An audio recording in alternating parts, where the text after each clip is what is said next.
दिल्ली के सिंहासन और पटना की कुर्सी पर ऐसी चटपटी खिचड़ी पक रही है कि उसकी खुशबू ने बीजेपी के खेमे में पेट में मरोड़े पैदा कर दी है। खबर है कि जिस एनडीए का माला जपकर मोदी जी निश्चिंत बैठे थे, वहां भूकंप के झटके आने वाले हैं।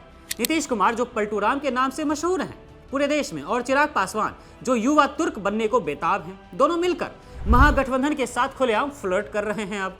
और अगर ये सियासी रोमांस कामयाब हुआ तो समझ लीजिए बिहार का किला तो गिरेगा ही, दिल्ली की दीवार भी दरक सकती है।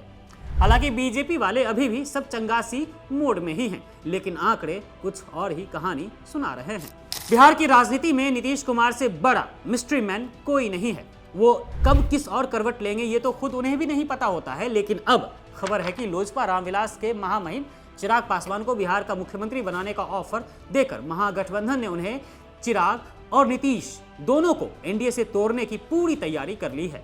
आइए देखते हैं बीजेपी को बिहार में कैसे टाटा बाय बाय कहा जा सकता है। महागठबंधन जिसमें पहले से ही राजद, कांग्रेस, वीआईपी और कम्युनिस्ट पार्टी है, जिसके पास पहले से ही 34 जीती हुई सीटें हैं बिहार में।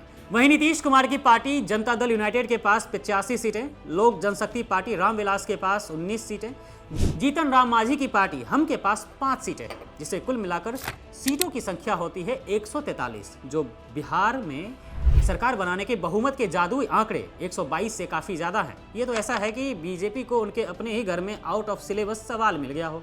बीजेपी वाले सोचते रह जाएंगे, अरे ये नीतीश जी फिर कैसे पलट गए, और तब तक चिराग पासवान सीएम की कुर्सी पर बैठकर जनता को बिहार फर्स्ट का सपना दिखा रहे होंगे। मोदी जी बिहार में रैली करके कहेंगे हमने तो विकास किया था, और जनता कहेगी विकास तो ठीक है पर कुर्सी किसके पास?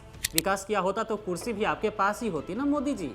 सॉरी, मोदी जी तो खुद अपनी कुर्सी बचाने में जुटे हैं। संघर्ष करना पड़ रहा है युग पुरुष को, वैशाखी कभी भी जो टूट सकता है। जानिए तो सही मामला क्या है। खबर है कि महागठबंधन नीतीश कुमार को प्रधानमंत्री पद का ऑफर देकर केंद्र की मोदी सरकार को टाटा कहने की तैयारी में है, क्योंकि दिल्ली में सरकार गिराने के लिए सिर्फ 40 से 50 सांसदों की ही जरूरत है, और यह भी हो सकता है। तेलंगाना के सीएम रेवंत रेड्डी ने तो पहले ही कह दिया था कि नायडू कभी भी महागठबंधन में शामिल हो सकते हैं। वहीं नीतीश कुमार भी अपनी महत्वाकांक्षा को तवज्जो दे सकते हैं, क्योंकि वह प्रधानमंत्री बनना चाहते थे बहुत पहले से ही। और अब जैसी खबर है नीतीश कुमार को महागठबंधन पीएम पद ऑफर कर सकता है। वहीं सीटों का समीकरण ऐसा हो सकता है, महागठबंधन के 237 सांसद, नीतीश की पार्टी जेडीयू के 12 सांसद, नायडू के 16 सांसद, चिराग पासवान के 5 सांसद, जयंत चौधरी के 2 सांसद और जीतन राम मांझी के 1 सांसद, जिसे मिलाकर 273 सीटें बन रही हैं, जबकि केंद्र में सरकार बनाने के लिए 272 सीटों की जरूरत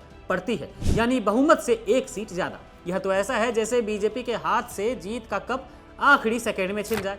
मोदी जी अपनी रैलियों में 400 पार का नारा लगाते रहेंगे और पीछे से नीतीश बाबू और नायडू मिलकर कहेंगे सॉरी आपका नंबर नहीं लगा। दोस्तों, अगर यह समीकरण सही बैठता है तो बीजेपी को समझ आ जाएगा कि गठबंधन की राजनीति में सबको साथ लेकर चलना कितना जरूरी है, वरना सबका साथ सबका विकास के नारे के साथ साथ आपकी सरकार का विनाश भी हो सकता है।